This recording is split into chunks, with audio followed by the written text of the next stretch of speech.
ვანო წერეთელი გვეყოლება ახლა სტუდიაში სტუმრად საღამოშვიდობისა ძალიან დიდი მადლობა მოგზანებისთვის რატომ 26 მაისი და რა შეიძლება მოიტანოს ამან შედეგად პოლიტიკური პარტიების პოზიცია არის იმგვარი როგორცაც ვისმენთ ან რამდენიმე დღეში რა შეიძლება შეიცვალოს ხო ეხლაც უსმენდით ძლიერი საქართველოს წარმომადგენელს სხვა შორის ნაციონალური მოძრაობის ერთ-ერთმა ლიდერმაც თქვა ცოტა ხნის წინ რომ თქვენი პოზიციები ემთხვევა ერთმანეთს მაგრამ თარიღი არ არის მათთვის ასეთი პრინციპული ხო, აქ პირველ რიგში მოგესალმებით, მადლობა ეთერისთვის, მოგესალმებით ტელემაყურებელს.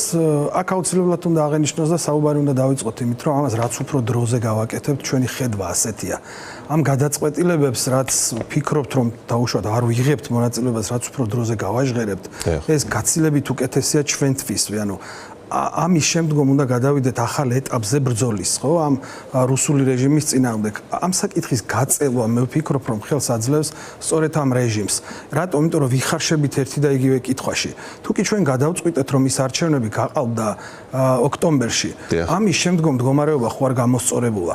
ამის შემდგომ საარჩევნო ინფრასტრუქტურა პირიქით ივანიშვილის რუსულმა რეჟიმმა კიდევ უფრო მოირგო. იმ დონეზე, რომ ცესკოს თავმჯდომარეს იარაღის ტარების უფლებაც კი მისცეს. ხო ხტებით რის კანონმდებლობა ყველა თვალსაზრისით არის გაუარესებული, ამაზე არ ვდავობთ. უბრალოდ შედეგზე ვსაუბრობთ. ანუ 26-ის მერე რა შეიცვლება? ეს პოლიტიკური ძალები თავის პოზიციას არ შეიცვლიან სავარაუდოდ, ხო? გახარია ისევ იმას იტყვის, ლელუ ისევ იმას იტყვის. რასაც ახლა ამბობენ. ყველაზე მთავარი გახლავთ ის, რომ მკაფი ოპოზიცია არ ჩანს აქ. ჩვენ რას ვითხოვთ? ჩვენ ვითხოვთ მკაფი ოპოზიციის დაფიქსირებას და არაბუნდოვანებას. თუ არიან ადამიანები, რომლებიც და პარტიები, რომლებიც თვლიან და მიაჩნიათ, რომ არჩევნებში მონაწილეობა უნდა მიიღონ, მაშინ ეს უნდა ითქვას. თუ არა და ბუნდოვანება ყველაზე უფრო მნიშვნელოვნად აზიანებს იმ ერთობას, რომელზედაც 26-ში. 26-ი თავისთავად არის დღე ერთიანობის სიმბოლო, ხო? ნუ მეტი ერთიანობის სიმბოლო ქართულ ისტორიას არ აქვს. თანამედროვე საქართველო დგას 9 ապრილზე, რომელიც თავის მხრივ დგას 26 მაისზე, ხლა ამაზე დიდხანს ალბათ არ ვისაუბრებ. ხო და ჩვენ რას მოუწოდებთ ადამიანებს? ჩვენ ადამიანებს მოუწოდებთ, რომ იქ იყვნენ ბევრნი. ანუ ეს ხალხი, ვინც საქართველოს მომავლისთვის იბრძვის, 26 მაისს გვინდა რომ ბევრი იყოს რუსთაველზე. რას ვეუბნებით ამ ხალხს? ისევ ბუნდოვანება? რატომ არ შეიძლება რომ თქვათ ახლავე 26 მაისს აი მნიშვნელოვან თარიღს დავუკავშიროთ სწორედ, რომ ჩვენ ერთიანი ვართ ისევ, ერთიანი აი ამ რუსული რეჟიმის წინააღმდეგ. რატომ არ შეიძლება რომ აი მოიხსნას ეს საკითხი რაღაც პერიოდი გაგრძელდეს ის, რასაც აკეთებთ პოლიტიკური პარტიები და საზოგადოებიდან მოთხოვნა, რომ კიდევ უფრო ძლიერად გააკეთოთ ეს, რომ პოლიტპატიმრები გათავისუფლდნენ და ახალი არჩევნები, საპარლამენტო არჩევნები დაინიშნოს. წავიდეს ეს პროცესი ამ გზით და მეორე მხრივ არ დააყენოთ დღის წესრიგში თვითმმართველობის არჩევნების საკითხი, იმიტომ რაც მოსახდენია სავარაუდოდ მაინც მოხდება და ახლა შემოაქვს რაღაცნაირად განხეთქილება თითქოს ამ საკითხს. აქ არის ერთი რამ რა არჩევნები, მოდი ყველა ვაღიარებთ იმას და ამაში ვთანხმდებით, რომ არჩევნები არის ყველაზე მნიშვნელოვანი თამაშის ადგილი პოლიტიკისთვის. ამ არჩევნებისადმი დამოკიდებულება განსაზღვრავს ჩვენს თამაშის წესებს. ახლა ამ საკითხს ვერ მოხსნით, იმიტომ რომ 4 ოქტომბრის არჩევნები ყველაზე მნიშვნელოვანი საკითხია ორი რამის გამო. ეს არის როგორ გრძელდება მის მერე ცხოვრება და მეორე, როგორ ვაპირებთ ბიძინა ივანიშვილის რუსული რეჟიმის არაღიარების და ართანამშრომლის პოლიტიკაში გაგრძელებას. ამიტომ თუ კი ჭყალებში ვიტყვით, ამიტომ არის არსებითი ჩემი აზრით, ახლა ამ ეტაპზე ამ პროცესს მინდა რომ ისევ დაუბრუნდე ამ საკითხს, რომ რაღაცნაირად ამოვწუროთ რამდენად შესაძლებელია. სხვა რა საშუალებაა იმის, რომ გავაღრმაოთ ჩვენ არაღიარებისა და დელეგიტიმაციის პროცესი. სხვა რა არის? აი, მოდი დავუშვათ რა საზოგადოებასთან გვაქვს ახლა საქმე. მოდი დავუშვათ, რომ ჩვენ შევთანხმდით ყველა, იმიტომ რომ ეს ადამიანები არ აცხადებენ, ხო? ყოველ შემთხვევაში ვინც ისაუბრა იმაზე, რომ ღიად და მკაფიოდ არავინ ამბობს, ერთი კონკრეტული პარტიის გარდა რომ ისინი იღებენ მონაწილეობას. ეს არის რაღაცა შეფარული საუბრები, რატომ არის რთული ამის ახლა თქმა, რას აფუჭებს. როდესაც საუბრობენ და აპელირებენ იმაზე, რომ ეს რაღაცნაირად ერთიანობას აზიანებს, რატომ არ შეიძლება რომ თუ კი ისინი აპირებენ იმის გამოცხადებას და სხვაგვარად არ ფიქრობენ იმ შემთხვევაში რომ თუ კი ციხეში ხალხი დარჩა პოლიტპატიმრები, ქუჩაში ხალხი პროტესტს გააგრძელებს, აგერ 22-ში ზურა ჯაფარიძის პროცესია და ის 98-99 დავტოვოთ მაინც 1%, მას აუცილებლად დააპატიმრებენ. არა მხოლოდ ის თქვენი სამი ლიდერი შეიძლება აღმოჩნდეს ციხეში, ამაზე გითხავთ ბატონო.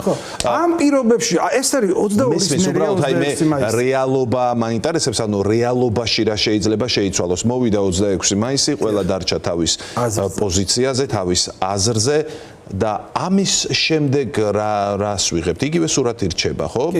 ანუ რა იცვლება პრინციპულად? ალბათ არც არაფერი. ისევ იმას ამბობს გახარია, ისევ იმას ამბობს ლელო, თქვენს პოზიციაზე რჩებით ნაციონალურ მოძრაობას და სხვაებიც. ანუ რა მნიშვნელობა ქონდა ამ თარიღის დაწესებას, ასე ვთქვათ? ამას პრინციპში ქონდა ის მნიშვნელობა, რომ კიდევ ერთხელ გავიმეორებ, ეს არის ერთიანობის დღე. ეს ხალხი უნდა მოვიდეს. მაგრამ ვიღებთ რეალობას იმას, რომ პარტიებს შორის ერთიანობის ნაცვლად გამყოფ საკითხი ხდება. ნახეთ, აქ არის რა არის, ცით, ჩვენ ხო არ გვითქვამს, რომ აუცილებლად ითქვას, რომ ვიღაც აუცილებლად არ იღებენ მონაწილეობას. ითქვას მკაფიოდ, ვინ რას აპირებს. ეს თუ კი უსმინეთ ალბათ თქვენს მელიას. აქ რას ითხოვს მელია და თქვენი ყველა სუბიექტის ერთიანი პოზიცია, მელია მარტო იდგა ეს ბრიფინგზე და დავაზუსტოთ ყველა კოალიციამ ყარიან. რას ითხოვს ჩვენი კოალიცია? ითხოვს მკაფიობას. ამ კაფიობის საფუძველზე უნდა გაგრძელდეს მერე რაზე დგას ერთიანობა კოალიციური მესმის ანუ თუ ვინმე არ ამბობს ასე პირდაპირ და იმავე პოზიციაზე რჩება რაც ახლა ფიქრობთ რომ ეს ამ პარტიებს გაუცხოებს პროტესტისგან? არა, ჩვენ უნდა მოვძებნოთ სხვა შესაძლებლობა რაში ვართ ერთიანები, იმიტომ რომ მე ჯერჯერობით არ მომისმენია ვინც დაუშვათ არ ამბობს რასაც აქამდე ვამბობდით რომ ოქტომბერში არჩევნები გაყალბდა ან კიდევ არჩევნებში იღებენ მონაწილეობას იმ შემთხვევაში, თუ კი ციხეში დარჩებიან პოლიტპატიმრები, არ დაინიშნება ახალი საპარლამენტო არჩევნები და არ შეიცვლება ეს საპარლამენტო ინფრასტრუქტურა, მოკლედ რო ვთქვა. აი ამ სამი პირობის არ შესრულების შემთხვევაში ჯერჯერობით მკაფიო გზავნილი არ უთქვამს არც ერთ პოლიტიკურ პარტიას, რომ მიიღებს მონაწილეობას გარდა ერთისა, მე ვამბობ ბარიელ გადალახულ. მესმის, ეს შეკითხვა მე ერთხელ უკვე დავსვი წინა სტუმართან, მინდა თქვენც დაგისვათ. რა ხდება იმ შემთხვევაში, თუ კი ნაწილი პოლიტიკური პარტიებისა გადის ამ არჩევნებზე და თქვენ და ნაციონალური მოძრაობა ან არ ვიცი ლელო რას გადაწყვეტს არ გადის ამ არჩევნებზე. აქ გვექნება სრულიად ნათელი სურათი, რომ ეს პოლიტიკური ძალები ორ ნაწილად გაიყო, გამსვლელები და არ გამსვლელები. ეს რას იწვევს შემდეგ? ხომ არ მოხდება ისე, რომ თქვენც იძულებული გახდებით, რომ ჩაერთოთ ამ პროცესში, ან გამსვლელი პარტიები იმდენად დაზიანდნენ, რომ მათი ხვედრითი წონა შემცირდეს მნიშვნელოვნად. ხო, მე ერთი მკაფიო გზავნილი რაც შემიძლია გითხრათ, ეს არის რომ არაფერი ჩვენს ამ პრინციპულ გადაწყვეტილებაზე არ იმოქმედებს. ჩვენ ერთადერთ შემთხვევაში მივიღებთ მონაწილეობას არჩევნებში, აი იმ სამი კრიტერიუმი, რაც აქამდე ჩამოთვალეს, ახალი საპარლამენტო არჩევნები, ინფრასტრუქტურა და პოლიტპატიმრები ქუჩაში. თუ ეს რეალობა არ დადგა, ჩვენ არჩევნებში მონაწილეობას არც ერთ შემთხვევაში არ მივიღებთ, იმიტომ რომ მიგვაჩნია რა მოყვება ამას, ეს არის ჩემი შეკითხვა. ეს ჩემი აზრით პირიქით დავაბრუნებდი ამას. ეს ამას მოყვება ის, რომ ვინც გარეთ დარჩება, არჩევნებში ვინც მონაწილეობას არ მიიღებს, გამარჯვებულ პარტიებს გულისხმობ, პროდასავლურ პოლიტიკურ პარტიებს, ისინი კიდევ უფრო გაერთიანდებიან. ჩემი აზრით ეს უფრო შექმნის კონსოლიდაციის უფრო მეტ საფუძველს. რატომ ვეძებთ მაინდა-მაინც იმას, რომ რაღაც განხეთქილება მოხდება? მოდი პირდაპირ ვთქვა, ჩემი აზრით, ჩემი ხედვა და ამაზე დგას სწორედ ჩვენი კოალიციის ეს პრინციპები, რომ ხალხი მოითხოვს ართანამშრომლობას რუსულ რეჟიმთან. ამ ეტაპზე ართანამშრომლობა, არა, დავამთავრებ იმ პასუხს, რომ მე მიმაჩნია, რომ ის ვინც მიიღებს არჩევნებში მონაწილეობას იმ სამი კრიტერიუმის შესრულების გარეშე, ის აუცილებლად დაკარგავს ამომრჩევლის. მესმის, პრეზიდენტის პლატფორმა რა როლს თამაშობს ამ ყველაფერში? პრეზიდენტის პლატფორმა კარგ ფორმატს გვთავაზობს, რა თქმა უნდა. ჩვენ გვაქვს ქალბატონი ელენე ყოველდღიურ რეჟიმშია ჩართული ჩვენი კოალიციის წარმომადგენელი, ნებისმიერ ნებისმიერ შემთხვევაში ჩვენ ყოველთვის ვზად ვართ ნებისმიერი ერთობისთვის. სხვადასხვა ხედვები შეიძლება არსებობდეს, ნამდვილად არსებობდეს, შეიძლება სხვადასხვა ხედვები, მაგრამ არის ეს ცენტრალური და ფუნდამენტური საკითხები, ჩვენ ამას ასე ვხედავთ. არაღიარების პროცესი. მოდით აი ამ თვეების განმავლობაში რას მიაღწია ქართველმა ხალხმა და რა მივიღეთ. ერთადერთი დიდი გამარჯვება რაც მივიღეთ და რაც არის ძალიან მნიშვნელოვანი, ეს არის არაღიარება და დელეგიტიმაცია, რომელიც კიდევ და უფრო და უფრო ყარდება და გვეწურებათ რომ მინდა მოვასწრო რამდენიმე შეკითხვა, უბრალოდ თქვენ თუ გსურთ უპასუხოთ გახარიას, რომელმაც დაწერა ასეთი რამ მისმა პარტიამ, რა არის თქვენი გეგმა ბოიკოტის შემდეგ? ხო, აქ მე მგონი აქ ორიგინალური არაფერი არ არის, არც ძალიან რთული საპასუხო. ამაში ჩვენ გავაგრძელებთ ბრძოლას იმ წესებით, რა წესებითაც ზოგადად პოლიტიკური თამაში დავიწყეთ. დაწყების დღიდან მე ვამბობ, ჩამოყალიბდა თუ არა პარტია ახალი, რომელიც მერე გამსხვილდა, ორი ფთისგან შედგა, მერე ვიქეცით კოალიციათ, ამ კოალიციამ სხვა კოალიციებთან ერთად გამარჯვებას მიაღწია, რომელიც მოიპარეს, მერე ჩვენ ეს უარყავით, არ შევედით თანამშრომლობაში, მივახციეთ იმას ხალხთან ერთად, რომ არაღიარების პროცესი ღრმავდება და ღრმავდება, აღარ გავიმეორებ იმას, რაც ყველამ კარგად იცის საინფორმაციო სივრცეებიდან, ხო, ბრიტანეთი, მეგობარი აქტი და ასე შემდეგ. ჩვენ გავაგრძელებთ ამ გზაზე სიარულს, პრინციპულ გზაზე სიარულს, რომელიც კიდევ უფრო მიიღებს ამ გამომავლების სრულიად ვასრულებთ საუბარს, მაგრამ შეიძლება რომ ეს შეკითხვა არ დავსვა სრულიად ახალი რეალობის, ძალიან მძიმე რეალობის წინაშე შეიძლება აღმოჩნდეთ სულ ცოტა ხანში.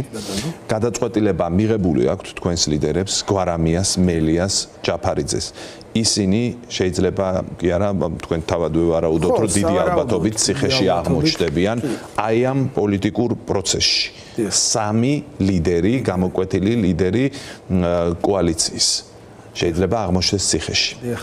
აქ როგორ აპირებთ საერთოდ გაგრძელებას ამ სიტუაციაში? ეს იმ პრინციპების ნაწილია, თუ რუსული რეჟიმის დამარცხება თუ არ ვამბობ, პრინციპში აქ ზედმეტი იყოს თუ ისტორიაც ამას გვაჩვენებს, რომ თუ კი ძალიან პრინციპული არ ხარ რუსული რეჟიმის წინააღმდეგ ბრძოლაში და ხშირ შემთხვევაში ეს სწორედ ციხეზე გადის, 90-იან წლებსაც გავიხსენებ, მანამდელ პერიოდსაც აი 26 მაისზე ვსაუბრობდით, ხო? ძალიან კარგად ვიცით ჩვენ რუსული რეჟიმის წინააღმდეგ ბრძოლას, რა შედეგები შეიძლება მოყვეს.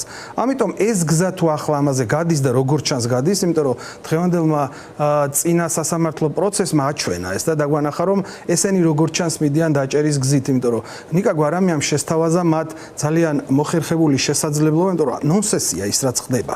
ორი ერთი და იგივე კანონი, ერთი ადმინისტრაციული და მეორე კონტასიუჟეტი. და ხო, ხვდებით. ანუ ეს არის გამოსავალი. ამიტომ ეს გზა თუ ამ ადამიანების და მათ შორის ჩვენიც მე არ მინდა სხვაგან გავიშირო, ყველა ჩვენთაგანი ამისთვის მეტნაკლებად, მე ვის როგორ გაუჭირდება ციხეში ეს სხვა საკითხია, რა თქმა უნდა, ხა ეს ძალიან რთული, მაგრამ ეს გზა ამაზე გადის, ეს თუმცა აქედან ორს გამოვლილი აქვს ეს ყველაფერი მელიას და გვარამიას და ზურა ჯაფარიძის გამარჯვების გზა ამაზე თუ გადის, ეს ხალხი მზად არის იმისთვის, ზურა ჯაფარიძის მყარ პოზიციასაც ვხედავთ ამ საკითხს. ძალიან დიდი მადლობა, ვანო წერეთელი.